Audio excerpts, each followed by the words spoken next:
Muy bien, pues nada, bienvenidos a todos al foro, a los que estáis aquí presenciales y a los que estáis asistiendo online desde España, en otros países como México, Perú, Argentina, Guatemala, y algunos asistís por primera vez.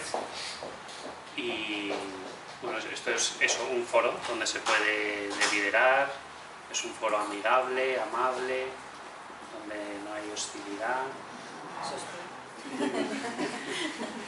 y donde se puede luego intervenir tranquilamente. Eso da igual ser alumno de primero que catedrático, que se puede intervenir, se puede hacer preguntas, compartir, contrastar, estar de acuerdo, estar en desacuerdo. Eso es lo interesante porque así resulta mucho más sugerente. Y hoy tenemos con nosotros a Maribel, que es la ponente más frecuente de nuestro foro, porque es la tercera vez que estás. O sea que ya tiramos de ti, claro, en estos 10 años, pues hemos tirado de ti en 3 ocasiones. Y como vas innovando en lo que comunicas, pues dentro de 2 años te invitaremos para lo de altas capacidades. Por lo que estás ahora, te invitaremos dentro de 2 años. Vale. Porque el tema del narcisismo espiritual, pues ya lo incoaste hace 2-3 años, que es cuando se publicó un libro muy interesante, que me lo deja en casa y me lo he traído, que lo quería enseñar. Pero hay un librito donde está todo muy bien sintetizado y que es muy... Vamos, a mí me gustó porque se lee muy bien y es sugerente. Y Maribel es médico, es psiquiatra, doctora en medicina, psicoterapeuta, experta en logoterapia. Eso ya, con esto ya está todo dicho. Y también sabe trabajar muy bien en integrar psicoterapia y espiritualidad y en hacer acompañamiento psicoterapéutico en personas pues, con inquietudes existenciales, del sentido de la vida. Tienes unos talleres y cursos sobre sentido, que también pues, son muy interesantes y muy sugerentes. Yo no lo he hecho, pero sí conozco personas que los han hecho contigo. Y alguna sesión concreta sí que he asistido. Así que nada, que muchísimas gracias por estar aquí de nuevo y vamos a disfrutar. Muy bien, gracias Carlos a ti por invitarme ya por tercera vez, se ve que no se ha arrepentido y repite. Espero estar a la altura de las expectativas. No hace falta micrófono, entiendo, ¿no? No, se recoge por aquí, se te oye muy bien. Vale, perfecto. Y saludos a los que estáis online también. El tema de hoy es un tema con el que llevo unos años. Por un lado, no sé si quienes sois psicoterapeutas habéis visto que cada vez vienen más personas que son víctimas de narcisistas a las consultas. Los narcisistas sabemos que vienen menos porque no reconocen tener un problema.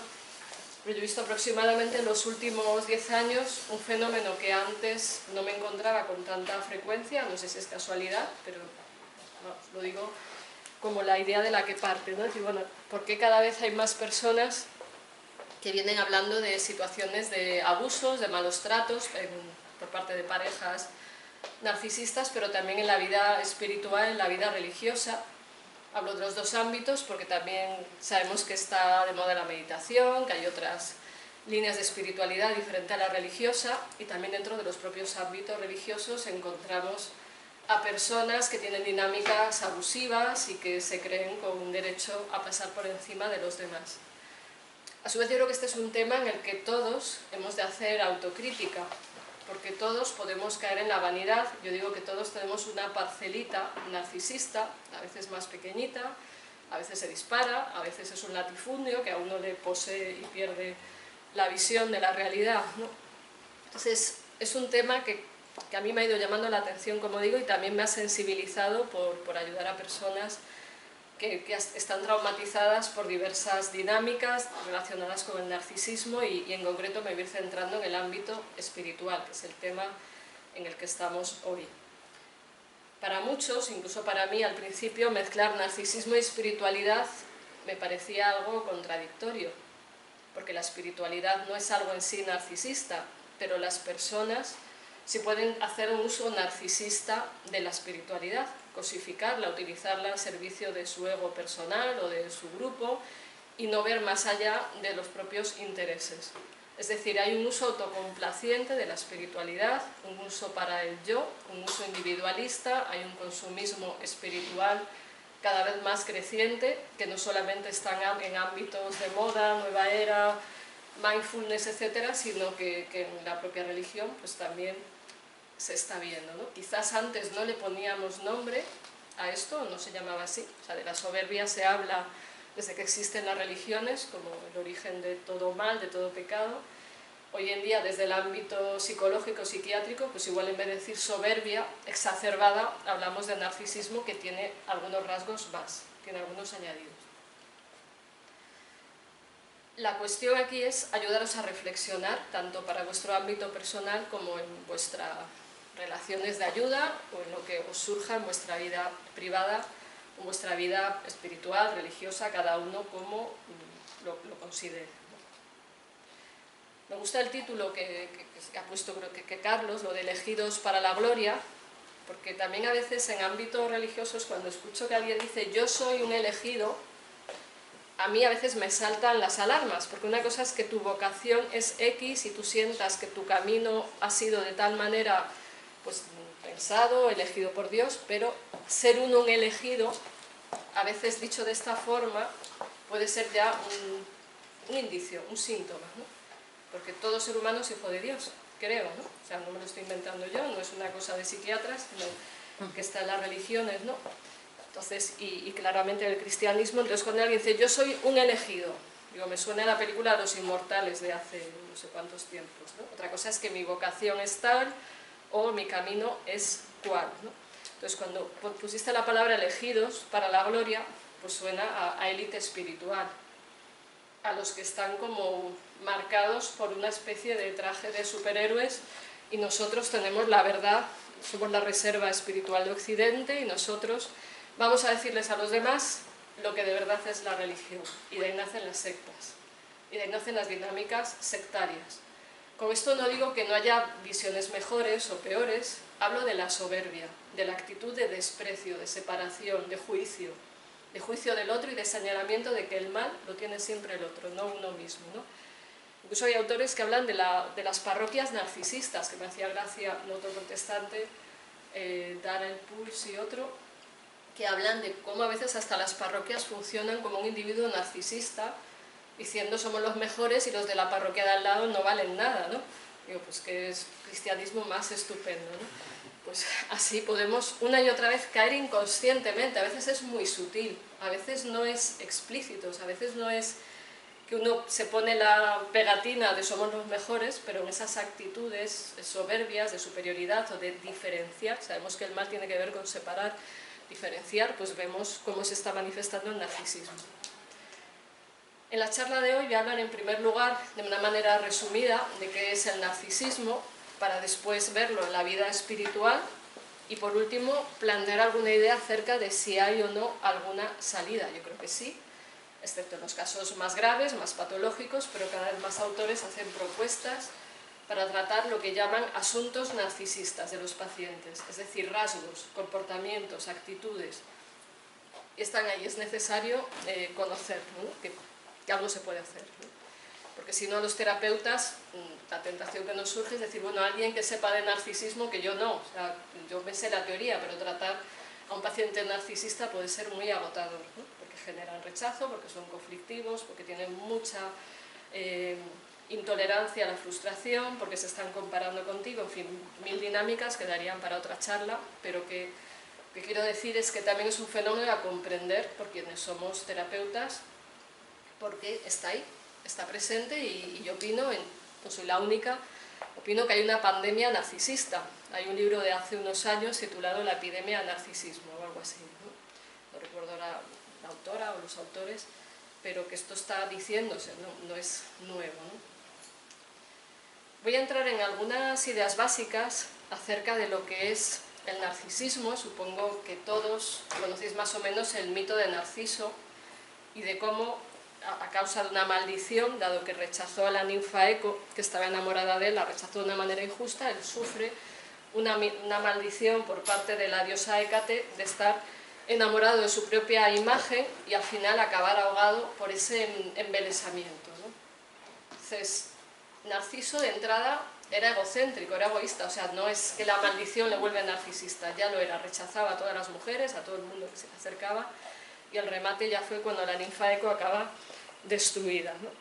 Y la ninfa Ecos es la persona que se queda atrapada con un narcisista, lo dejo caer ahí, ¿no? O sea, la persona que queda embelesada, hipnotizada, envuelta por estas dinámicas, y en el mundo religioso pues por grupos sectarios, por líderes sectarios que saben generar adicción en las personas y tocar la parte egoísta que también podemos tener todos, no egoísta sino ecoísta, de hacer de eco, de repetir la dinámica de otro, ¿no? Que evidentemente no es culpa de quien cae de esto, porque luego hay quien culpabiliza a las víctimas, tampoco es esto, pero en todo esto hay juegos inconscientes y complejos en cómo se sostienen estas dinámicas. A mí a veces me ha fascinado que cómo es posible que líderes espirituales como Osho, no sé si os suena el documental Wild Wild Country, u otros en el mundo cristiano, católico, Maciel, dices, ¿cómo es posible que estos individuos han tenido el éxito que han tenido? ¿Cómo es posible que han engañado a tanta gente? ¿Es que la gente es tonta? No, pues eso, es que saben manipular, saben llevar a las personas a donde quieren. Y cuento casos conocidos, hay muchos, en muchos ámbitos, en la empresa, en la universidad, en el mundo médico. ¿Te quieres dejar hasta el final o te podemos interrumpir ahora? Si hay algo que consideréis fundamental para entender. ¿Lo puedes explicar? ¿Lo de qué? Lo de Osho. Osho. Que dices que este tipo de individuos, y has nombrado a Osho, que Sí. manipulan a tanta gente. ¿Puedes explicar eso de la manipulación? Cuando llegue al narcisismo espiritual... Conozco demasiada gente que está muy seguidora de Osho y tal. No, y además te insultan cuando... Querría saber por qué consideras que manipula. ¿Por qué considero que manipula? Lo dejo para... Voy a hacer las explicaciones, porque vale. como voy a explicar cosas de las dinámicas, yo creo que se va a entender después. Entonces la dejo para el final, porque habrá explicaciones que si no voy a adelantar, ¿no? Entonces, ¿por qué creo que manipulo? Tiene que ver con lo que voy a explicar después. ¿Has visto el documental The Wild Wild Country? Ahí está claro por qué se cree que manipula, especialmente la persona que está más cercana a él, que es una mujer, Sila, creo, Sila, o algo así, que es la que consigue, doy un ejemplo rápido, consiguen, cuando hay unas elecciones en el pueblo de Estados Unidos en el que viven, envenenar una comida colectiva para que la gente el día de la votación esté enferma y no pudiera votar. Entonces eso es una manipulación gorda, ¿no? Y es un delito, a su vez, ¿no? Hay otras, ya luego seguiré. Hablando de los narcisistas, a mí me gustó esta frase de George Eliot, que yo creo que define muy bien la actitud de una persona narcisista. Era como un gallo que creía que el sol había salido para oírle cantar. Es muy gráfico, ¿no? No hace falta que lo explique. Pero es que hay personas que van así por la vida, ¿no? Y a veces de manera muy inconsciente. O sea, no es que estos son malos, nosotros somos los buenos. Yo voy a decir quiénes son los narcisistas, porque yo lo sé todo, sería muy narcisista esto, ¿no? Pero vamos a identificar esto y cuándo nos puede pasar, aunque sea en un momento puntual. ¿Por qué no me hacen caso? ¿Por qué no tengo suficiente éxito? ¿Por qué no soy tan famosa como creo que merezco? Pueden decir algunas personas. ¿Por qué no logro el éxito profesional? X, en fin. O ¿por qué no me hace caso no sé quién que me gusta? Pues porque no le da la gana, ¿no? O sea, pero ahí salen esos rasgos de narcisismo que están en todo ser humano, ¿no? ¿Cómo se manifiesta actualmente el narcisismo? Pues iros a cualquier monumento histórico del mundo y estará todo el mundo tomándose selfies, que llamo selfies, están haciendo selfies, o sea, de mirarse a sí mismos, ¿no? Yo recuerdo, por ejemplo, en un lugar mágico en Egipto, en Abu Simbel, que me impresionó que mucha gente llegó ahí, después de muchas horas de madrugada, a ver aquello, entraron, se hicieron 2 selfies y ya nadie miraba nada. Bueno, por suerte nos dejaron libre aquel lugar y quedamos 3 mirando lo que había que mirar. Y digo, bueno, pues gracias al narcisismo yo he tenido más tiempo para hacer eso. Pero o sea, estamos en un momento que hay un exhibicionismo, quizás antes era menos evidente, pero las personas quieren ser influencers. De hecho, leía una noticia en el periódico recientemente, en La Vanguardia salía, de que en China hay escuelas para influencers. O sea, las chicas y los chicos ya quieren ser de mayores influencers, sin tener nada que decir. O sea, quiero figurar, pero ¿tienes algo que decir? No, solo ser influencers, ¿no? Pues son síntomas en este sentido, ¿no? Las redes sociales y todo esto, lo que están haciendo es que están sirviendo de plataforma y lo están retroalimentando.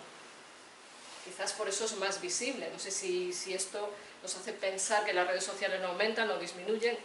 Hay opiniones aquí diversas al respecto, pero el hecho es que está visible. Entrad en Instagram, poned la tele, mirad en YouTube a cualquier influencer y veréis que quien más seduce, quien más llama la atención de otros, quien más dice obviedades.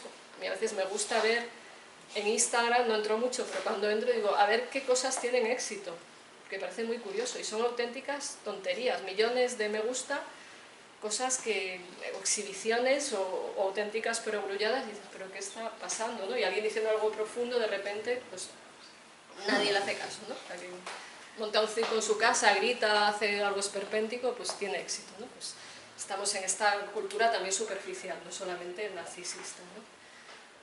Lo vemos también en la adicción, en las aplicaciones de buscar pareja, en consumismo, de relaciones, de tomar y dejar. Lo vemos no sé, en las pretensiones de llegar a tener éxito sin esfuerzo, sin estudios, y cómo se nos vende que cualquiera puede hacer lo que uno quiere hacer, porque uno puede diseñarse a sí mismo, ¿no? Como una noticia del Mundo Today del otro día, que decía que muchos que se hicieron a sí mismos, ponía un porcentaje, resulta que están mal hechos, ¿no? Pues hay que tener criterio, no solamente hacerse uno a sí mismo, ¿no? También el tema de esas personas que se toman selfies en lugares arriesgados, y en el año 2018, lo he puesto aquí, entre 2011 y 2018, no tengo estadísticas más recientes, habían muerto 250 personas haciéndose los selfies en situaciones peligrosas. Supongo que hay muchas más. Y 250 que estén registradas. Pues nos estamos volviendo estúpidos, hay que quitar esto de sapiens, y encima lo hemos puesto 2 veces, Homo sapiens sapiens, digo que no se nos ha ido de las manos, creernos sapiens, es una etiqueta narcisista, bueno, esto ya son digresiones, ¿no? Pero dices, ¿cómo es posible que la gente, con tal de ser vista, con tal de conseguir likes, se juega la vida? O sea, su imagen vale más que su propia vida. Pero es otro síntoma del narcisismo.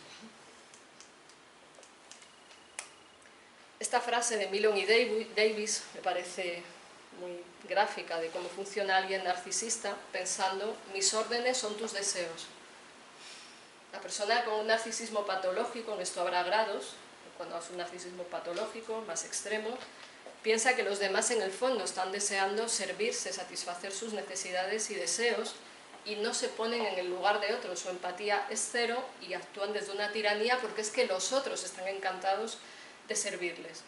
Los otros están encantados de someterse a ellos porque ellos son maravillosos, los demás no saben, son estúpidos, les tengo que guiar yo, diría un líder espiritual narcisista, ¿no? El extremo será el trastorno narcisista de la personalidad como una forma de ser que se mantiene constante en el tiempo, donde la persona habitualmente funciona así, aproximadamente desde la adolescencia. En plena adolescencia casi todo el mundo tiene actitudes muy narcisistas, por eso se dice que a partir de la adolescencia en general, también es que hoy en día persiste la adolescencia hasta que uno se muere, la adultescencia, o sea, una persona, y bueno, también eso tiene que ver con la inmadurez. Yo pienso que un tipo de inmadurez lleva a lo que llamo narcisismo Peter Pan, o sea, los narcisistas Peter Panes que no han salido del narcisismo primario de la infancia y que viven con un egocentrismo infantil, sin malicia, pueden tener estos síntomas y fastidiar mucho a la gente, pero sin malicia. Entonces yo creo que hay un tipo de personas que derivan de la inmadurez, pero los que son más patológicos, o sea, puede haber narcisistas Peter Panes, o sea, niños perennes, ¿no? También sabemos que los trastornos de personalidad tienen que ver con una fijación de ciertas etapas de la infancia, muy tempranas, entonces la persona funciona como un niño de 3 años emocionalmente y según por lo que le dé, pues tiene un tipo de trastorno de personalidad u otro. Estoy simplificando para que se entienda, ¿no? Voy al trastorno narcisista, donde al menos se tienen que cumplir 5 de los síntomas que voy a poner aquí. Pues sentimientos de grandeza y prepotencia, exagerando logros y facultades. Poner la tele y en un ratito alguno aparece por ahí. Se cree ser especial o único, necesita ser centro de atención. De hecho, a veces les ves que sufren, cuando estás compartiendo espacios comunes con estas personas, sufren porque es que no me hacen caso. Y a veces el no me hacen caso es no he sido el centro de atención todo el tiempo. Les hunde, les angustia, porque para ellos recibir atención es como existir. Y lo que decía yo a un paciente, si tú vives con el gusto, luego existo, me prestan atención, luego existo, ¿no? Vive mucho así. Están absortos en fantasías de éxito, poder, brillantez, belleza o amor ideal. Con esto no digo que querer éxito es malo, sino que estar absorto todo el día pensando. Me decía alguien, yo es que todo lo que hago es para tener éxito, para ser famoso. ¿Para qué voy a hacer todo esto si no? Hay otras cosas en la vida que también merecen la pena, más que esto. Necesidad de admiración de forma excesiva y frágil autoestima. En el fondo, los narcisistas no tienen una idea de su yo, no tienen una idea de su valía personal y viven a través de un personaje falso donde creen que son más valiosos e importantes que los demás. Luego voy a mencionarlo rápido, pero porque no me da tiempo a profundizar, tendremos el narcisista grandioso, que ha sido el niño sobreprotegido y mimado de sus padres, y el narcisista vulnerable, que ha sido el niño que le han estado exigiendo, y parecen más poca cosa, más inofensivo, pero en el fondo los dos quieren lo mismo, ser los protagonistas, aunque lleguen por caminos distintos. Muestran un sentimiento de privilegio, son muy pretenciosos, con expectativas de trato de favor. Vas con una persona hacia un restaurante y siempre tiene que ser el camarero el que le da la mejor mesa, el que la atiende primero, el que está... En fin, donde llegan buscan un privilegio, si no se sienten incómodos. Son explotadores interpersonalmente, o sea, estás con ellos y no sabes cómo acabas tú haciendo el trabajo. En la universidad acabas tú haciendo el trabajo de grupo del otro y además le tienes que dar las gracias. Cuando estás en ámbitos de trabajo no sabes cómo de repente estás haciendo el trabajo del otro y el otro está en el café, tú atendiendo a sus pacientes y encima le tienes que dar las gracias, etc. ¿no? O sea, acabas, si no estás atenta, no estás despierta, no sabes lo que es ser narcisista, a veces puedes acabar de repente haciendo un trabajo que no te corresponde y el otro luego se va a llevar las medallas. ¿no? Que os pregunten a los becarios de las universidades. Falta de empatía también, o sea, muchas veces es el síntoma que a veces yo noto primero porque lo captas cuando hay una persona que está sufriendo, puesto que se dice de que si quieres saber cómo es alguien, observa cómo trata a un camarero, alguien que considere de un nivel inferior, pues además tienen esas clasificaciones. Por eso Rankin decía que el narcisista está en la torre o en el sótano, o sea, estás o por debajo o por encima.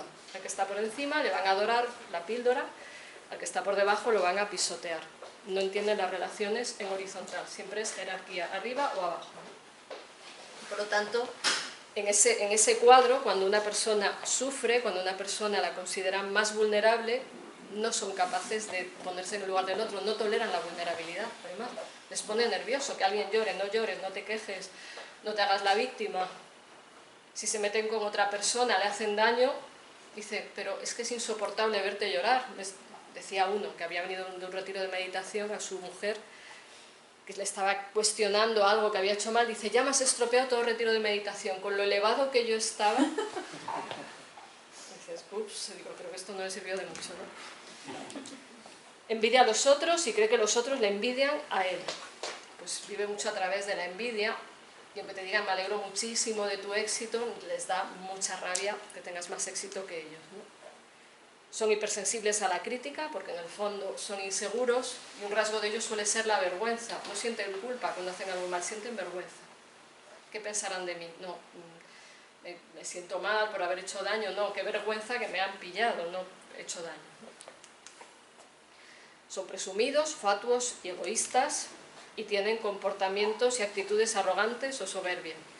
Como veis, el cuadro no lo pinta muy bien, y a veces cuando yo digo estos síntomas, que son los del DSM-5, hay gente que dice, pues entonces yo, digo, ¿los tienes al menos 5 todos los días, casi todo el tiempo, con mucha frecuencia? Ah, no, pues o sea, cualquier ser humano puede caer en esto de una manera momentánea, temporal, en un momento de crisis. Está bien ser consciente, y también si nos hacemos conscientes de esa parcelita narcisista, hay que intentar ver qué herida hay detrás. O sea, detrás hay inseguridades, heridas, vulnerabilidades, porque si no se puede caer en lo que yo llamo narcisismo al cuadrado o doble bucle narcisista, que es, ostras, me he pillado un narcisista, yo no puedo ser narcisista con lo maravilloso que soy, ¿no? Pues mira, todo el mundo tiene algo, otra cosa es el narcisismo patológico, pero a veces la lucha, esa de... Yo debería, ayer mismo hablando con alguien, debería aceptarme incondicionalmente porque yo sigo un camino espiritual y qué mal lo hago. Digo, mira, al decir eso no te estás aceptando y todavía estás más narcisista que antes. Y todavía te aceptas menos. O sea, si aceptas que no te aceptas, igual empiezas a avanzar, ¿no? Si piensas que deberías tener ya nubes de colores, angelitos volando, no cometer ningún error, has caído presa del narcisismo espiritual, ¿no? O sea, otra cosa es aspirar al bien, aspirar a mejorar, pero la mentalidad narcisista aspira ya a la perfección y en la vida espiritual aspira ya a ser santo, express, en un mes. Quiero ser el más santo del mundo y que todos me adoren. Se te ha ido de las manos, chico, ¿no? Pues es que es así, ¿no? O santo o nada, ¿no?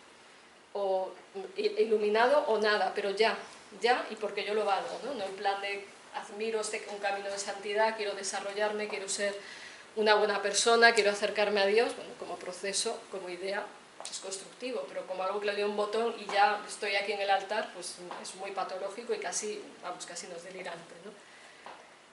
También a mí me parece que estas personas viven a través de esta falsedad porque están desconectadas de lo que son en el fondo, de su realidad esencial, precisamente a través de esa imagen que dan, sea en su trabajo, sea en la vida religiosa. Lo que muestran es una gran inseguridad, eso de dime de qué presumes y te diré de qué careces, ¿no? Entonces, a mí me parece, y muchos también lo plantean, porque se plantea cada vez más que una parte del narcisismo deriva de heridas traumáticas, en fin, otra serie de cuestiones, ya hablaré un poquito al final, pero en el fondo yo creo que hay una desconexión de algo auténtico y eso les lleva a vivir una vida falsa, una vida irreal, una vida hacia el escenario, como un actor que hace una representación en el escenario. Esto ya lo he mencionado, que muy bien, hay mucha gente narcisista, pero no podemos decir es que todos son narcisistas menos yo. Vamos mal, ¿no?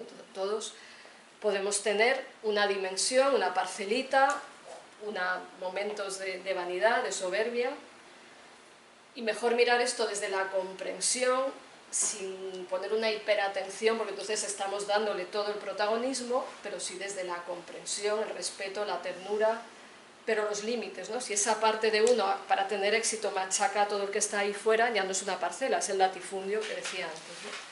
Entonces, el problema es que esta parte puede distorsionar gravemente nuestra percepción de nosotros mismos y puede hacer que no nos demos cuenta de lo que somos en realidad, o sea, que estemos tan pendientes del éxito, tan pendientes de ser los más evolucionados espiritualmente, como explica muy bien San Juan de la Cruz en el libro Noche Oscura, no sé si alguno lo habréis leído, pero explica muy bien los vicios en el camino espiritual y cuando habla de la soberbia espiritual está haciendo descripciones muy adelantadas con respecto a su tiempo y muy en relación con esto, ¿no? Hablando de las personas que se ponen cara de beatitud en las prácticas religiosas y que hacen obras de caridad para que todos les vean, o que agarran la cruz como para que vean que cuánta devoción y siempre con público delante.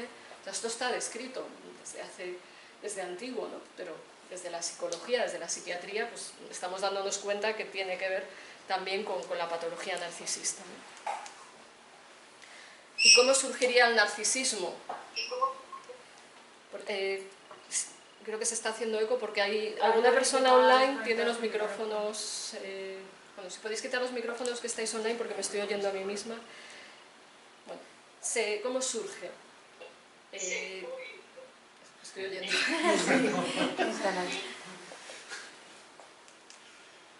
Bueno, de alguna manera tiene que ver con el desarrollo de la identidad. En cierta etapa de la vida todos nos identificamos con el reflejo que otros nos dan, nuestros padres, nuestros profesores, nuestros hermanos, si ese reflejo es suficientemente bueno, si se nos quiere lo suficiente, si tenemos un entorno suficientemente afectivo, no nos rechazan, no nos exigen excesivamente, ni nos endiosan, que es el otro extremo, pues se puede llegar a no aceptar lo que uno es en el fondo y a generar un yo para complacer a otros. Un poco es la historia de casi todo el mundo, un poco.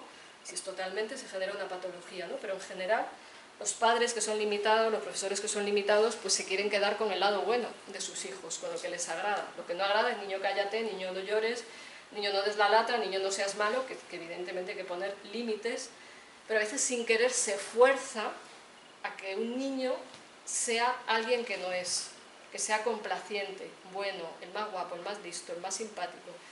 Y los niños pueden entrar en el juego de, bueno, voy a mostrar solo lo que mis padres quieren ver de mí y me voy a guardar lo que no quieren ver y lo voy suprimiendo y entonces ya empiezas a generar un yo falso.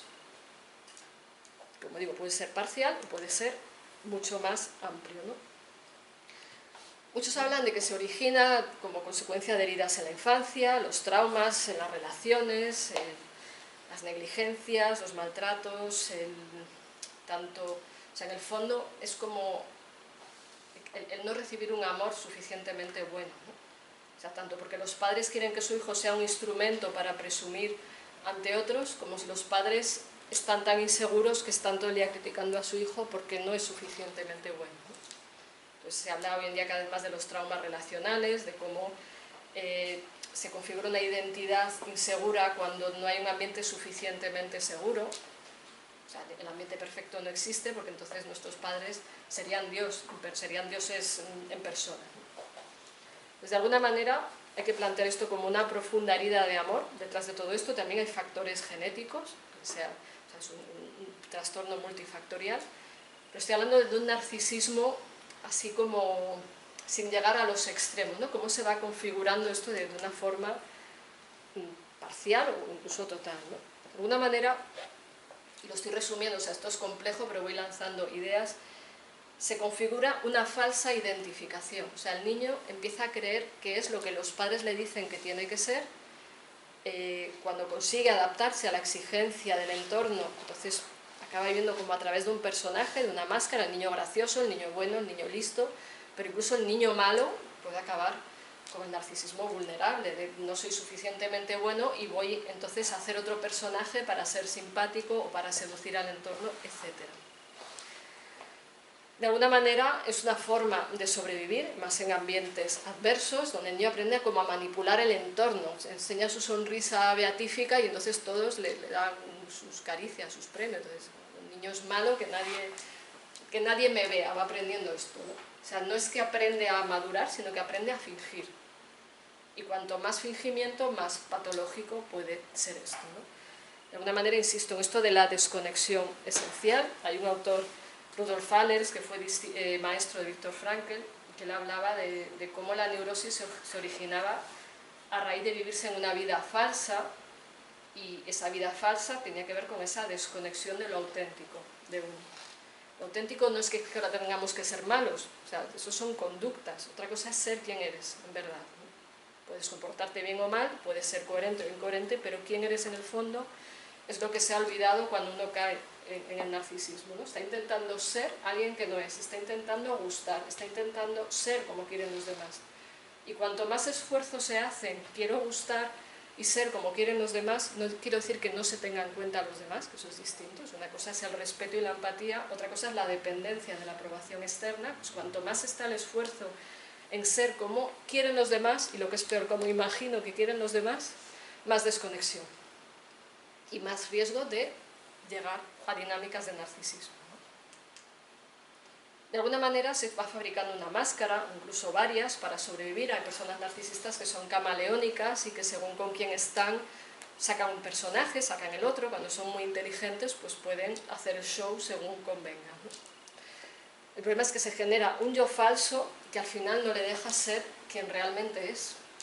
Un yo falso con el que se vive y cada vez te aleja más. No hablo de que no haya situaciones sociales donde hay que mantener formas, educación, respetar. Eso sí, otro tema es cuando tú intentas ser un personaje que no eres. Cuando complaces excesivamente. Cuando solamente buscas la mirada de aprobación o de admiración, pues más. Entonces, en cierta medida, insisto, esto puede pasar en un pequeño grado a todo el mundo, o sea, momentos donde vas a una boda que pensarán de mi modelito, pues que está colando la parcela narcisista, ¿no? Tampoco es que vayas con un saco de patatas para ser auténtico, o sea, no hablo de eso. Hablo de actuar desde la sencillez de ser lo que eres, ¿no? Porque también a veces para compensar el narcisismo hay un antinarcisismo narcisista y entonces que vean qué auténtico soy porque voy en alpargatas y saco de patatas a la boda, ¿no? Pues es otra manera de querer llamar la atención, ¿no? Y en el fondo es otro personajillo narcisista, ¿no? María, una pregunta. Has comentado que había un componente genético. Sí, hay estudios. Que no. ¿Perdón? Sí, ¿hay estudios? Sí, hay algún artículo que plantea que hay un componente genético, o sea, como todo es algo multifactorial y puede haber, pues, por ejemplo, pues, peor funcionamiento de áreas del cerebro relacionadas con la cognición social, por ejemplo, con la capacidad de tener empatía. pero hay algún estudio por ahí que habla del componente genético. Yo me creo menos esa parte, porque también creo que el ambiente es difícil diferenciar hasta dónde es el ambiente, hasta dónde que te has criado con unos padres narcisistas y entonces también eres narcisista, o sea, cómo se mide eso. O sea, hay estudios de cómo funciona el cerebro de los narcisistas, pero también sabemos que eso se modula por el ambiente, ¿no? Entonces, yo no he profundizado mucho en esa línea porque no es la que más me parece que sea útil para ayudar a los pacientes, pero sí hay algún trabajo, no mucho, pero si quieres te paso la referencia, tengo por ahí, que me llamó la atención, pero que en general casi todo apunta a temas de traumas, educativos, factores ambientales. O sea, que sería, no es por ejemplo tipo TOC, que es como más determinante en lo biológico. No. O sea, se habla de factores genéticos que Una configuran la personalidad, o sea, nuestra forma de ser en parte está condicionada, bueno, no cierta determinada. predisposición.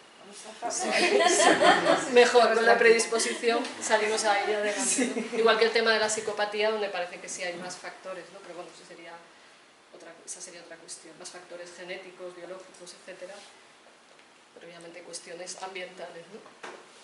Os recomiendo este libro de Buchox, Los perversos narcisistas, que es un autor que describe extremos de conductas narcisistas, de manipulación, y que este libro curiosamente ha sido un bestseller y se lee bien, aunque es un autor lacaniano, se le entiende. Claro.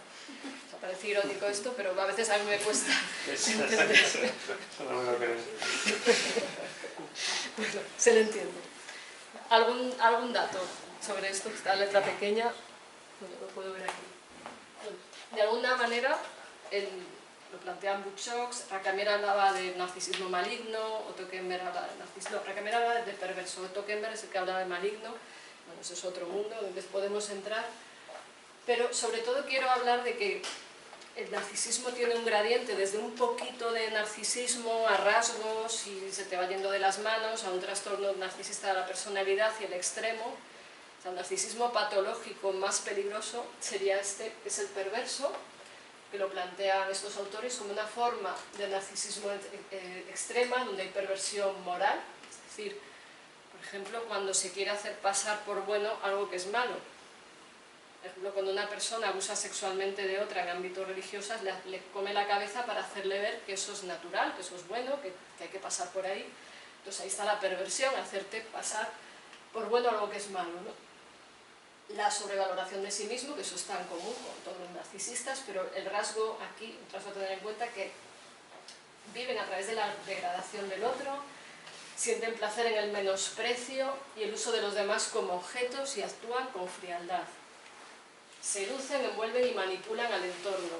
Sus conflictos internos se ponen en el otro, los malos son siempre los demás. Cuando hay un conflicto con alguien siempre es el otro, ellos no van a reconocer nada. Y el otro solo sirve por la utilidad. Y cuando no es útil es devaluado, no sirve para nada, pues lo quitamos del medio. Y tienden a la agresión y al sadismo.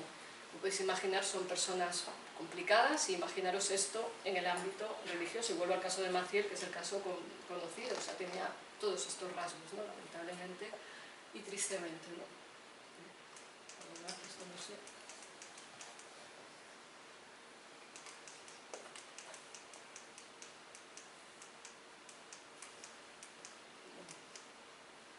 Sobre todo quiero señalar esta frase, lo voy a pasar un poco más rápido para que me dé tiempo, que el perverso narcisista estructural, es su forma de ser, utiliza el vínculo familiar, profesional o amoroso para someter al otro.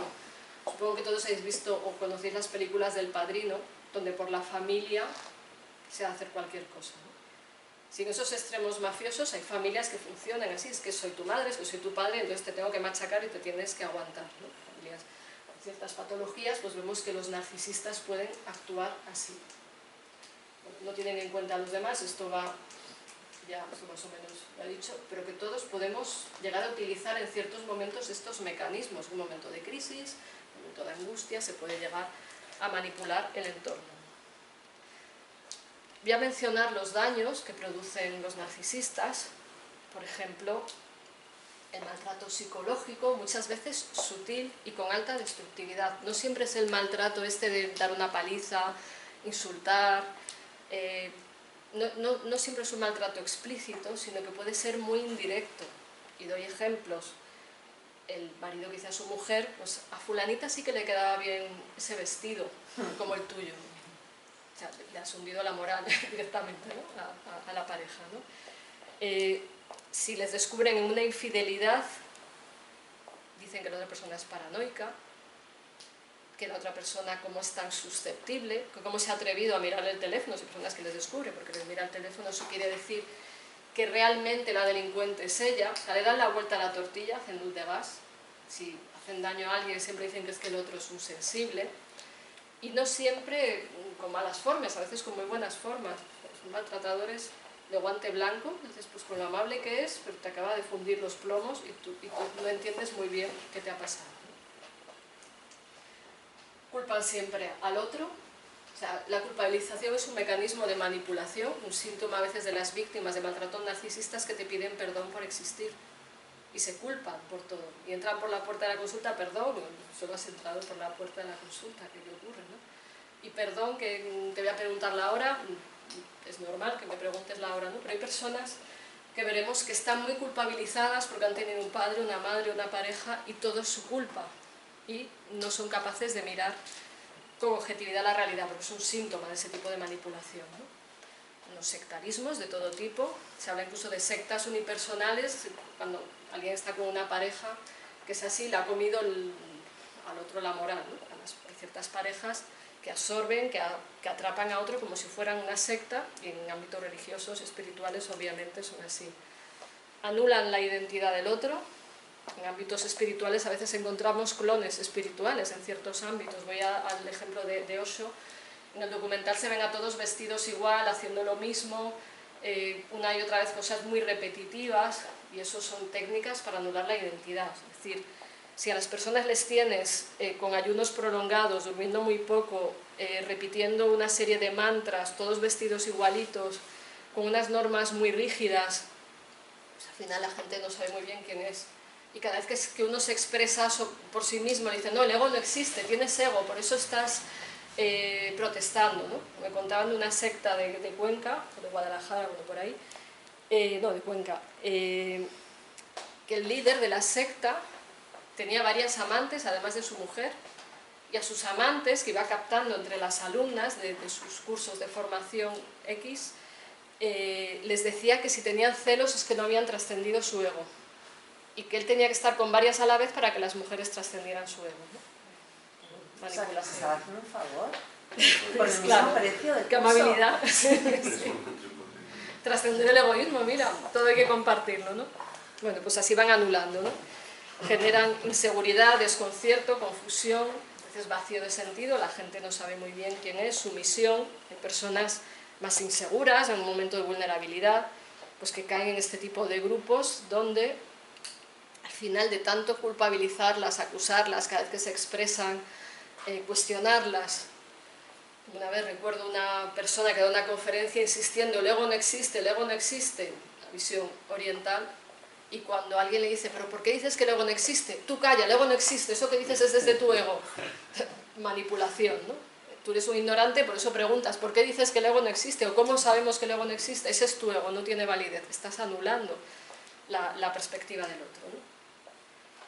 Bueno, también generan sensación de peligro, alerta constante, desconfianza, miedo, paranoia en las personas que conviven con ellos, porque todo tiene que estar en torno a ellos y siempre están anulando, siempre están empequeñeciendo, y cuando expresas tu opinión es que eres imbécil, es que no sabes, es que eres ignorante, es que tienes que estar a su nivel.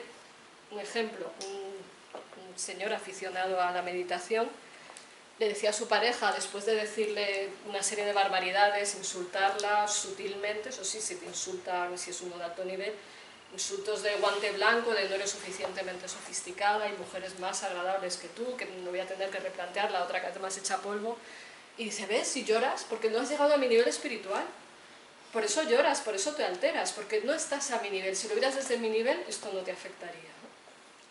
Entonces, bueno, manipulación, ¿no? Crueldad. Claro.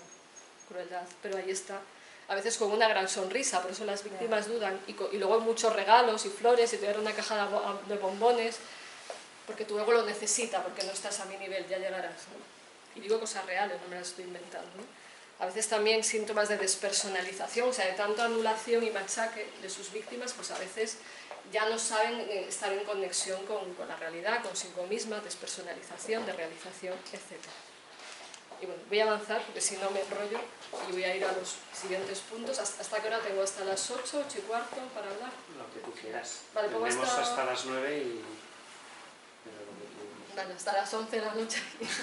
No, El narcisismo mío desplegado. No, ya más o menos hasta y cuarto, pues cuando he empezado y así. Sí. Puedo hacer una pregunta. En todas esas actitudes que desarrollan los narcisistas, las actitudes y conductas, que salen un poco desde ese falso yo, ese ser del que hablamos, ¿eso es una máscara que tapa un yo verdadero que está ahí escondido, digamos, o no hay yo verdadero? Me refiero, cuando ellos están, por ejemplo, en la soledad de su habitación, ¿hay ahí algo que surge que es distinto? Uno de sus problemas es el vacío del yo. O sea, les cuesta mucho identificarse. Y porque en el fondo hay un yo muy herido y vulnerable y cuando conectan con lo que tienen, lo primero que captan es dolor, malestar, rabia, envidia, frustración. Pueden tener momentos de atisbar, o sea, depende del grado también, ¿no? Pero uno de los síntomas es que un narcisista no se ve a sí mismo. Cuando tú le dices, en realidad no eres esto, se queda como en el vacío, se queda desconcertado, ¿no? Luego, si no es tan grave, puede haber momentos que se olvidan un poco de sí mismos y llegan a conectar de manera genuina, o cuando están con un niño se sienten más seguros, o sea, pueden tener momentos menos patológicos, ¿no? Pero en general lo que plantean es que fuera del personaje sienten un profundo vacío porque no saben quiénes son, entonces están como queriendo inventar algo. Yo también a veces les digo, pero si te inventas algo es que hay alguien inventándose algo, aunque tú no veas al que se lo está inventando, ¿no? O sea, en el fondo hay alguien, porque somos seres humanos, ¿no? Pero al haber tanta desconexión, también les suele dar mucho miedo mirar hacia adentro y porque lo primero que ven es su dolor. Entonces están usando el personaje como una especie de droga adictiva para evadirse del dolor. Entiendo que en la parte final ya nos hablarás de esto, de las salidas, pero quizá parte de ello es fortalecer ese yo, bueno, sanar y fortalecer ese yo para que pueda... Lo primero, bueno, lo hablo al final, ¿no? Lo primero es que descubren la mentira en la que viven, ¿no? Pues claro, hay que ir con cuidado porque también a veces, si les confrontas mucho, se pueden querer suicidar, entonces como que hay que ir con cuidado, ¿no? De hecho, me pasó una vez con un paciente hace muchos años que sabía menos de esto, que le dije, dice, pero ¿a mí qué me pasa? Entonces, explico una versión light del narcisismo sin decir narcisismo, o sea, a veces hay que tener cuidado, si tú le dices eres un narcisista y eres un narcisismo, entonces entras también en una dinámica difícil, ¿no? Pues hablarle de partes narcisistas. Pero recuerdo a esta persona que le dije, pues vives a través de un yo falso, a través de una máscara, no sabes muy bien quién eres, andas perdido, y me dijo que después de pensar esto le entraron deseos suicidas, porque le pareció horrible, ¿no? Pues hay que ir como progresivamente, no decir plas así la verdad de manera tan evidente porque se pueden descompensar. Otros te lo agradecen, porque dicen, se me ha derrumbado el edificio, pero para encontrar algo verdadero, pero primero les vas preparando para esto, ¿no? O sea, es complejo, ya más hablo de casos de narcisismo parcial, yo no trato a pacientes con narcisismo patológico y es que en general ellos no quieren, o sea, puede haber rasgos, puede haber dinámicas, pero los más graves no son los que vienen a la consulta, ¿no? Bueno, paso al narcisismo espiritual y sus trampas. Este chiste me parece muy gráfico, sale este muñeco y dice, estoy harto del ego, ¿no? Y donk, ego espiritual. Llamadle ego, llamadle vanidad, llamadle como queráis. O sea, no quiero ser vanidosa, yo no puedo ser vanidosa, voy a ser más espiritual, pues más al ego espiritual, ¿no? Voy a intensificar mi práctica espiritual para ser más humilde y que lo vean todos. El clonk este, ¿no? Entonces, la mente de maneras sutiles te va haciendo trampas. Entonces, a veces saltar del ego al ego espiritual ocurre en personas que creen que la espiritualidad va a aliviar sus traumas, que la espiritualidad es una salida para su sufrimiento psicológico, que va a arreglarles los trastornos que hay de fondo, y no, la espiritualidad requiere una mente previamente, mínimamente centrada para que no la distorsiones. No es que no puedan tener práctica espiritual, por supuesto que sí, pero hay más riesgo de que hagan una película espiritual donde ellos son el personaje principal, el guionista, el cámara, los personajes secundarios y todo en plan rollo espiritual, ¿no? Me gusta esta frase de San Agustín que dice esto de que Dios no encuentra sitio en nosotros para derramar su amor porque estamos demasiado llenos de nosotros mismos, ¿no? Entonces, ¿cuántas veces no pasa esto, ¿no? Tanto mirarnos y tanto preocuparnos y tanto otra vez querer ser mejores, perfectos, que el deseo de perfeccionamiento está bien, pero no el perfeccionismo. El perfeccionamiento es un proceso donde yo cada día intento hacerlo un poquito mejor. El perfeccionismo bloquea, el perfeccionismo te compara con un ideal que te impide también llegar a ese yo auténtico, ¿no? Entonces, eso es llenarse de uno mismo. ¿Soy perfecto o no valgo? ¿Tú qué sabes, no? Es que a veces realmente no sabemos y nos metemos en esquemas que al final lo que impiden es precisamente la vida espiritual. Porque te creas el ego espiritual, el yo espiritual, yo tengo que ser así, de esta manera, además que lo vean todos, a ser posible me hago selfies espirituales mientras ayudo a un pobre hombre que le estoy dando dinero, o mientras hago caridad en África, 200 fotos en Facebook que vean qué entregada estoy a la causa del ser espiritual, ¿no? Pues se te fue de las manos. Esta frase de los últimos serán los primeros, de verdad, los últimos serán los primeros, no vamos a ámbitos cristianos. A veces yo veo los que quieren ser los últimos para ser los primeros. Hablo de las trampas que hace la mente, ¿no? Si los últimos eran los primeros, pues me voy a sentar el último en misa para ser el último, entonces así llego y soy el primero. Pues a veces queremos manipular a Dios.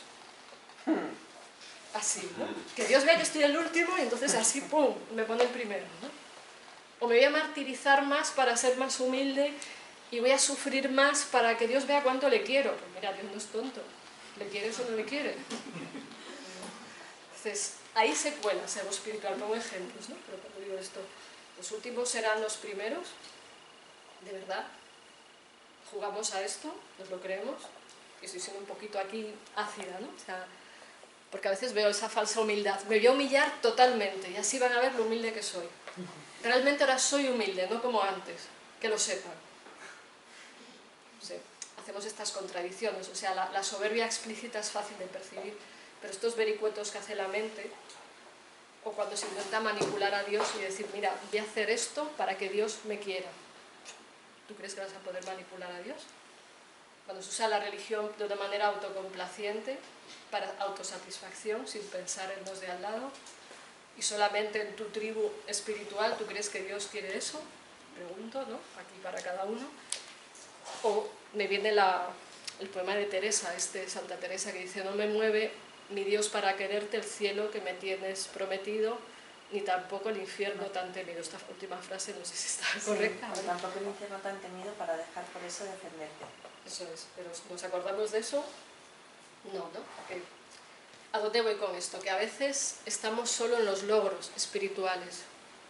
Estamos como en el... O sea, hay que diferenciar también el logro, como una especie de gincana espiritual que se hace a veces, de la dedicación, el esfuerzo, la práctica espiritual. Depende desde dónde lo hagas. O sea, evidentemente tener práctica espiritual está bien, pero pensar que ya has sumado tantos puntos en la gincana y que entonces Dios te va a hacer más caso, es una mente infantil, ¿no? Pero a veces inconsciente y sutilmente podemos caer por ahí, ¿no? En estar haciendo esos cálculos como si Dios estuviera con la libreta, ¿no? Anotando cuántas cosas has hecho bien, cuántas mal, y pudiéramos como, a veces digo, bueno, estás haciendo una hucha para la parcelita que esperas que te den en el cielo, ¿no? Pues ya perdiste los puntos y estás manipulando, todo el esfuerzo ha sido vano, ¿no? Es que no es fácil tampoco, ¿no? Bueno, sigo, si esto avanza. También sobre el tema cada vez hay más publicaciones, cada vez narcisismo, espiritualidad, pues el tema va en aumento. Esto es una noticia que me hizo gracia, que el yoga que nos enseñan en Occidente pone se ha convertido en una fábrica de narcisistas.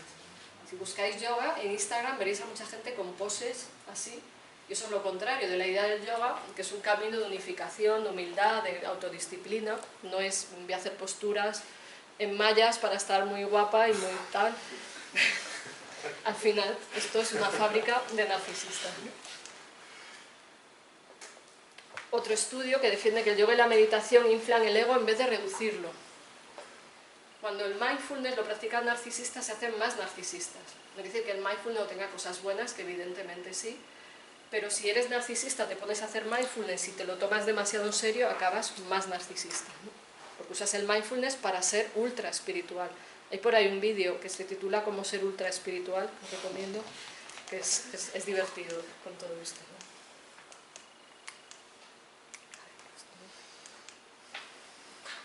Bueno, también esta publicación, 10 señales de advertencia de un narcisista espiritual. O sea, como vemos, hay más y más cosas, ¿no?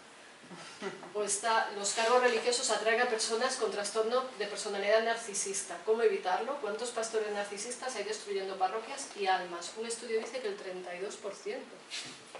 ¡Qué miedo! No sé. Pero esos son los pastores protestantes. ¿Por qué destruyendo? Porque hacen daño, porque todo gira en torno a ellos. Como decía un protestante, en lugar de hacer la obra del Señor, quieren ser ellos el Señor de la obra. Ya. Entonces, el centro son ellos. Entonces, como el centro son ellos, no guían a la gente hacia Dios, guían a la gente hacia la admiración hacia ellos, hacia seguir sus ideas, por eso destruyen, o sea, hacen un camino opuesto. Sí, porque además es un coste de oportunidad. Mientras les siguen a ellos, no siguen a Dios. Exacto.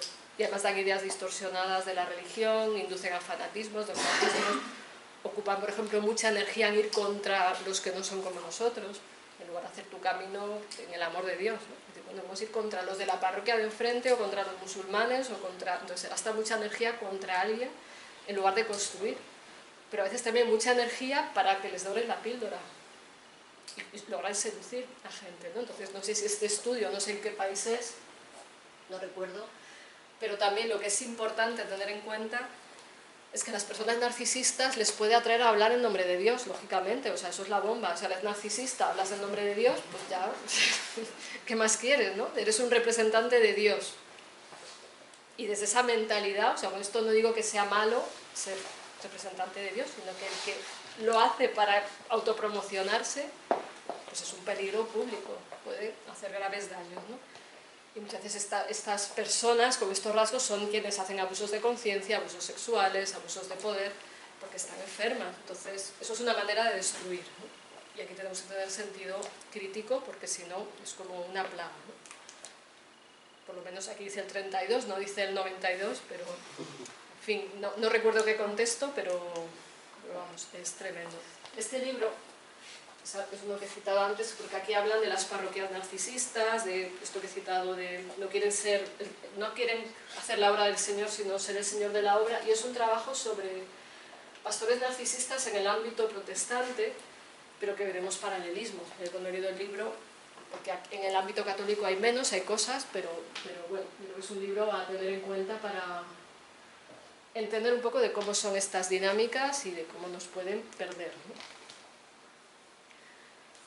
También hay que tener en cuenta que con un verdadero trastorno de personalidad narcisista serían entre el 0,5 y un 2% de la población general, aunque a veces me pregunto cómo se hacen estas estadísticas, porque los narcisistas no te van a decir que son narcisistas, pero bueno, esto ya es otra reflexión.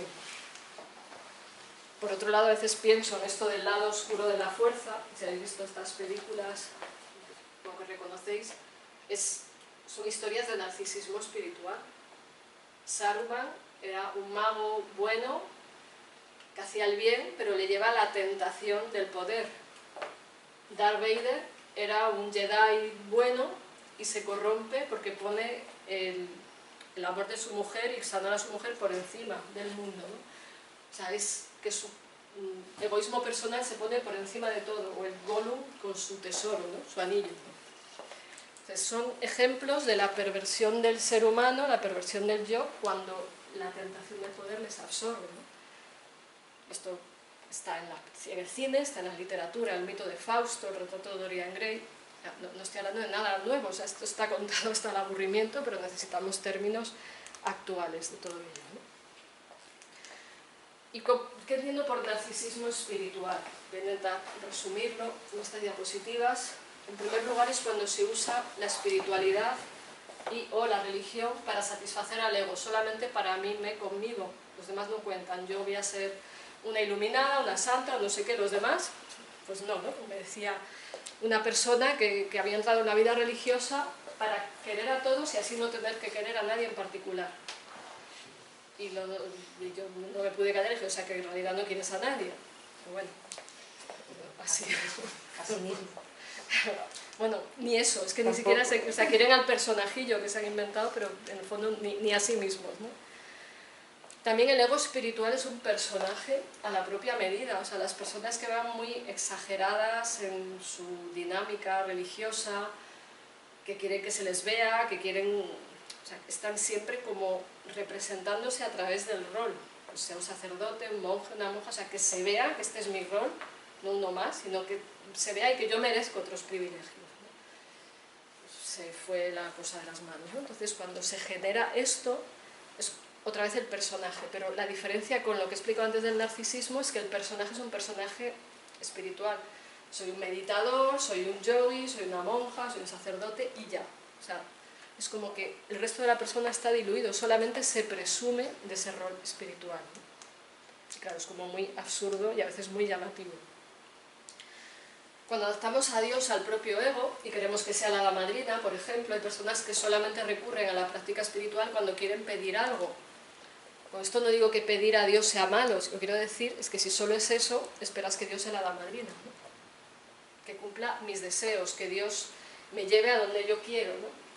Recuerdo un rabino de Jerusalén que curiosamente me escribía con él en la pandemia y él me decía que estos son los rezos malos. ¿Por qué rezos malos? Decía, mire, se puede pedir porque quiero que mi madre se cure, porque quiero un trabajo, bien, dice, pero esos son rezos de segunda. Los de primeras que quieres seguir la voluntad de Dios, sea cual sea. Que quieres estar unido a la voluntad de Dios. Me gustó esa diferenciación, ¿no? Los rezos buenos y los rezos malos, ¿no? Y eso nos puede hacernos dar cuenta, ¿no? Es decir, es que quiero que se haga la voluntad de Dios, pero como no sea la mía, ya no me interesa, ¿no? Y ahí está la fragilidad humana, es normal, ¿no? Porque esto no es una acusación, estoy hablando de una dinámica del ser humano acerca de la que todos hemos de reflexionar. En este caso, el narcisismo espiritual, ya lo he dicho de alguna manera, hay un disfraz, una máscara espiritual que se toma por real y el personaje es divino o está divinizado, o sea, se aprovecha el rol para llamar la atención de los demás. Y para mí un rasgo de salud espiritual es la humildad, la sencillez, el actuar con normalidad. Si alguien va como a 2 palmos del suelo, digo, aquí hay algo que no cuadra, ¿no? También cuando se expresan estos mundos actitudes narcisistas por soberbia, egocentrismo, a veces con una auténtica patología narcisista, pero los contenidos son espirituales, no son de éxito empresarial, no son de dinero, no son de ir a la moda, no son de qué amigos tan importantes tengo, sino que el narcisista espiritual está enseñando, como los niños enseñan los cromos, está enseñando sus logros espirituales, está enseñando sus galones espirituales, que todos lo vean, ¿no? También hay que tener en cuenta que la espiritualidad es algo que tiene que ver con la esencia personal, pero que el falso yo pues querrá distorsionar, ser el protagonista y estar imbuido de un supuesto halo de maestro, los supuestos maestros espirituales o de santidad tremendamente falso. Y aquí voy un momento al caso de Osho. Y un ejemplo de una amiga que le ocurrió no sé si era en Phuket, donde está el ashram todavía original. Ella se fue al ashram a tomar un zumo de frutas, porque en la India es peligroso andar tomando zumos de frutas, y le dijeron ahí que tenía mucha higiene, porque van muchos occidentales. Y cuando ella quiso entrar en la cafetería de ese ashram, le dijeron que ok, pero que presentara un certificado de VIH. Dice, si yo solo voy a tomar un zumo, ¿para qué tengo que presentar un certificado de VIH? Es que son las normas. Si entras aquí, por si tienes relaciones sexuales con alguien, tienes que presentar el certificado de VIH. Y dice, no, gracias, yo no estoy interesada, no. Yo solo voy a tomar un zumo, punto, no vengo a esto. No la dejaron entrar. En esta secta, desde los 13 años, daban la píldora a las niñas. Porque desde la visión de Osho, y él lo hacía con muchas mujeres, cualquier mujer a la que él pretendiera y quisiera tener relaciones, tenía que decir que sí. Si no era una falta de respeto a su elevación espiritual, ¿no? Entonces, un grupo supuestamente espiritual donde a las niñas se les da la píldora desde los 13 años, donde si vas a tomar un zumo tienes que llevar una prueba de VIH, donde se habla del amor libre, pero de libre nada, porque las mujeres siempre tienen que decir que sí, pues desde mi punto de vista es una secta coercitiva, ¿no? Es un ejemplo de manipulación en relación a tu pregunta de antes, ¿no? Entonces, Osho llevaba un reloj que en su tiempo costaba $1 millón de diamantes, que lo llevaba puesto en todas las ceremonias.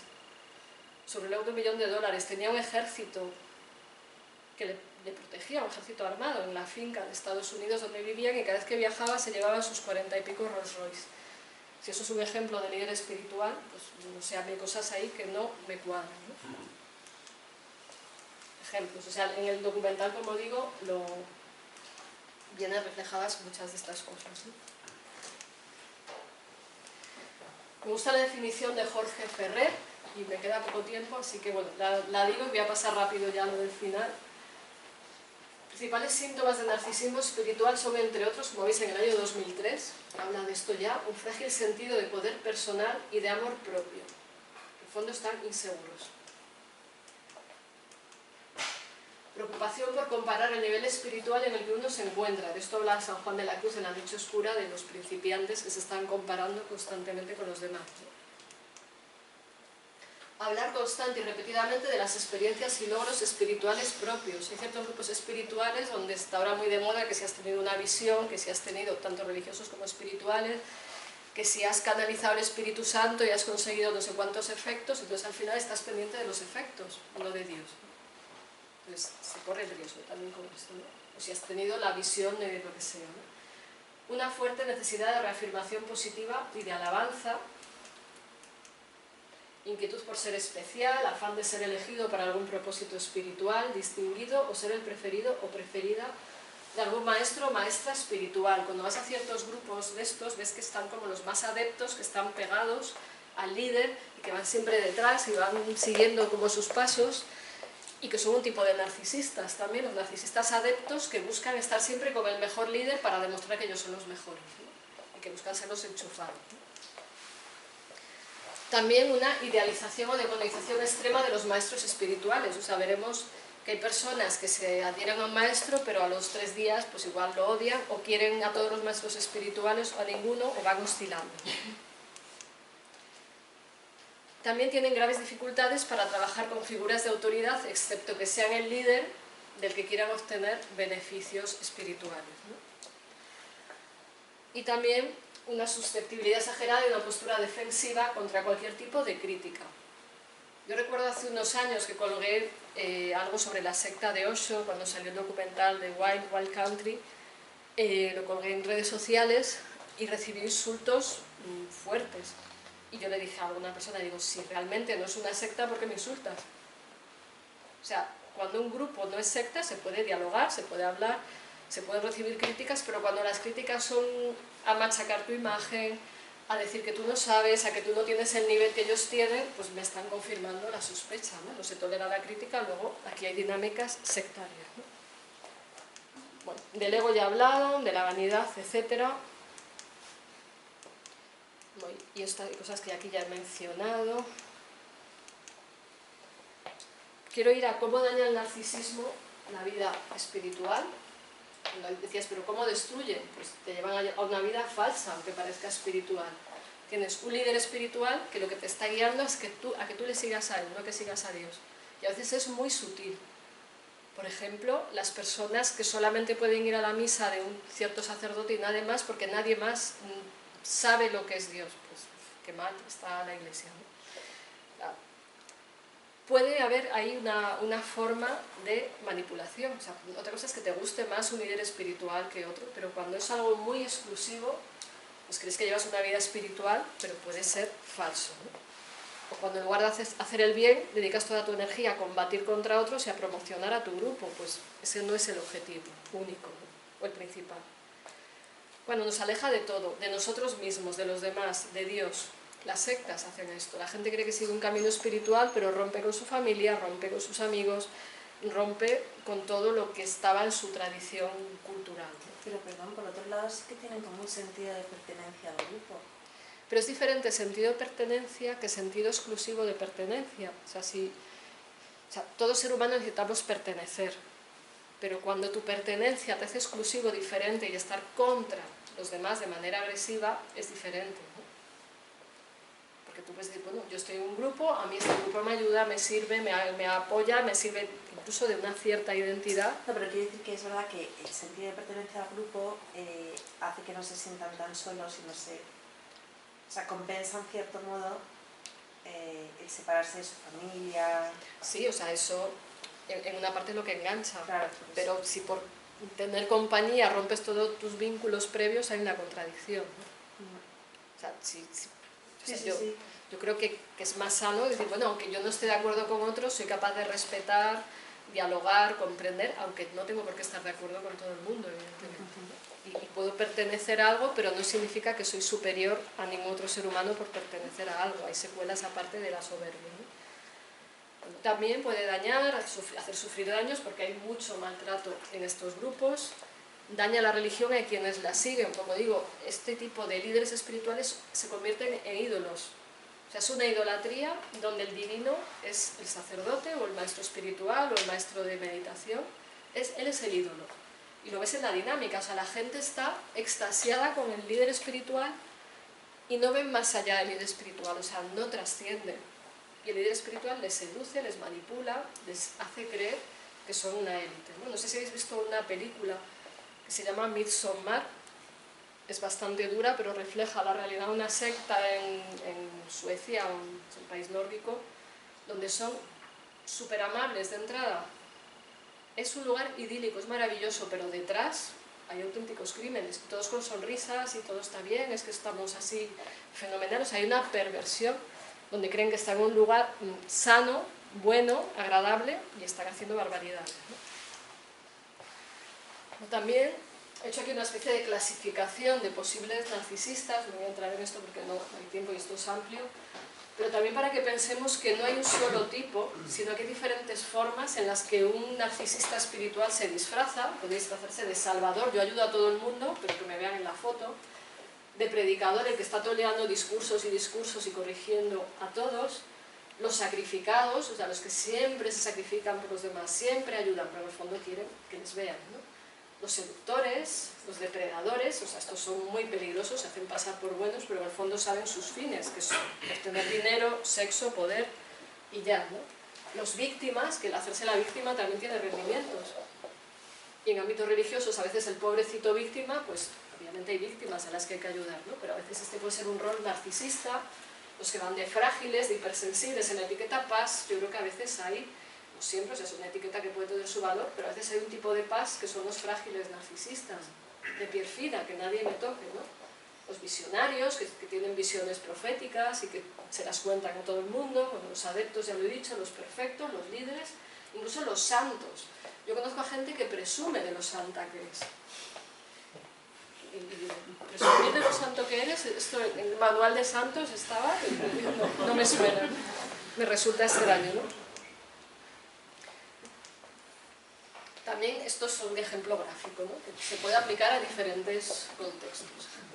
O sea, lo de presumir de santo o de meditador, se queda en silencio, oh Dios, lo logré, me he librado del ego, soy lo máximo, ¿no? Aplicando esto al contexto también cristiano, o sea, puede ser, por fin soy suficientemente humilde, por fin soy santo, ¿no? Ups, se te coló, o sea, ya perdiste los puntos. Como dice Santa Teresa de Jesús, que cuando llegas a la séptima morada y al estado este de unión con Dios, como creas que es por tus méritos o que eres mejor que nadie, vuelves a la primera, vuelta a empezar el juego, ¿no? ¿Te lo has creído? Por ser creída, vuelta a empezar, ¿no? Parece gráfico, ¿no? El tema del bypass o la evasión espiritual es otro clásico, ¿no? Y creo que en esta viñeta de Forges está muy bien reflejado, donde la pobre mujer está pidiendo ayuda a su marido aquí meditador, y en mi caso, ¿no? Jesús, qué año, ¿no? Está solicitando el apoyo, pero esto en modelo occidental cristiano del que está todo el día en la parroquia y no atiende a su familia, porque es que es muy religioso, pues también veo que ocurre, ¿no? O sea, personas de repente tienen una conversión o tienen un momento de elevación espiritual y solo cuenta mi experiencia espiritual y que se quiten todos de en medio. Pues es esta evasión espiritual, ¿no? La persona que tiene un cáncer o una enfermedad grave dice, pues yo voy a rezar mucho para que Dios me dé el milagro, pero no va al médico, no sigue un tratamiento. Ocurre también los problemas de pareja, que uno reza mucho por el otro y va a cambiar y va a estar bien, pero hablas con él, no, porque no hay quien aguante. Pues evasión espiritual, ¿no? Pues también hay que entender que una espiritualidad sana está aterrizada. Puedes rezar por otros, por supuesto, y por tu pareja, pero rezo por él, pero no hablo con él, porque es insoportable, porque no le aguanto, porque me cae fatal, pero yo por si acaso rezo. ¿Le quieres? No, nada, pero ya veremos si Dios hace el milagro. Digo, pues no sabía que había milagros a la carta, pero bueno, en fin, ahí vamos, ¿no? Y ya rápidamente lo de la salida. ¿Hay salida a todo esto? Pues creo que sí. Cuando alguien está en un extremo grave, normalmente dicen los psicoanalistas, si un narcisista no pasa por una depresión no se cura, o sea, hay que esperar a que haya un momento de crisis, de toma de conciencia, pero el narcisista con éxito pues no quiere salir, está adicto a su juego, ¿no? Entonces yo creo que sí, siempre y cuando se esté dispuesto a mirarse con honestidad y humildad, y esto es lo último que quiere hacer un narcisista. Solo quiere que le digas que es el mejor, el más bonito, como la madrastra de Blancanieves mirándose en el espejo, ¿no? Es necesario un proceso de autoconocimiento donde se descubra la falsedad y las heridas, que el yo falso anestesia. Esto es como el examen de conciencia, también cristiano, ¿no? De ver los errores también aquí a nivel psicológico. ¿Por qué el falso yo anestesia esto? Porque te hace sentir que eres importante para tapar las heridas de no merezco amor, ¿no? También ir poniendo límites a lo erróneo. Cuando se van descubriendo las dinámicas de seducción y se dan cuenta de que en el fondo es como una adicción, son como yonkis de atención, y algunos lo logran, porque consiguen personajes muy llamativos, muy fiables, ¿no? Pero les cuesta poner límites a esa adicción, y desengancharles pues es complicado, ¿no? Conocer las causas de esa adicción, las heridas, los traumas, obviamente tratarlas. Cada vez hay más propuestas de tratamientos de problemas del narcisismo. Muchos pasan por el tratamiento del trauma, otros pasan por el tema de la terapia focalizada en la emoción, porque lo que les cuesta mucho es captar emociones, detectar cuáles son sus engaños. O sea, hay una mezcla de enfoques, pero el tema del trauma parece algo fundamental, y el autoconocimiento y la autoconsciencia. Y a la vez que ven el error hay que mostrarles también dónde está la luz como seres humanos, dónde está su valor, aunque de entrada sea de una manera muy teórica porque no lo captan, ¿no? O ayudarles a buscar momentos de su vida que han sido auténticos. Enseñarles a acogerse con compasión y amor con las propias vulnerabilidades. La pretensión de perfección es lo peor para el tema del narcisismo. El perfeccionamiento estupendo, pero como digo, la perfección es lo contrario de acoger la vulnerabilidad, y la vulnerabilidad es un camino de humanización, de sanación, aceptar esa vulnerabilidad, ¿no? No quiere decir ser flojos, da igual, ahora soy perezoso, es que soy vulnerable, no, eso sería hacerse la víctima. O sea, hablo de darnos cuenta de que tenemos dimensiones frágiles, más vulnerables, de que somos de carne y hueso, que no somos Iron Man ni nada parecido, ¿no? Descubrir lo que hay de verdadero dentro de uno mismo, porque la lucha es de si tengo un yo falso, entonces soy todo falso, entonces mi vida es horrible, ¿no? Te estás engañando, hay algo de verdad auténtico, y puede ser que un análisis de la biografía, el buscar momentos, o sea, por mal que esté alguien, tiene momentos de autenticidad, de olvidarse de esos juegos narcisistas, ¿no? Y en definitiva reconectar con lo auténtico de cada uno, y obviamente teniendo presente la humildad. Y voy a la idea de Santa Teresa de Jesús de la humildad, que no es humillación, no es abajamiento. Ella decía, humildad es andar en verdad, reconociendo las limitaciones y los dones, dando gracias a Dios a esos dones para ponerlos a su servicio, algo así viene a decir. O sea, es ver la luz y la sombra, es ver la verdad. No es, venga, me voy a hacer pequeño. O sea, el narcisista cuando se pilla infraganti y no quiere ser narcisista, entonces se pone en la última fila, ya no habla, que nadie me vea, ya me he visto mal porque ya no quiero figurar, he sido un desastre, y entonces no se cura, está entrando en la falsa humildad. O sea, no es humillación, es descubrir la propia verdad y acogerlas con sencillez. ¿Que eres frágil en esto? Lo eres. ¿Que eres listo en esto? Pues lo eres. Y todo acogiéndolo como algo también que no es tu pertenencia. Si una persona tiene más capacidad en algo, o se le da bien un deporte, o se le da bien un idioma, pues eso es un regalo que le ha tocado, pero no es eso.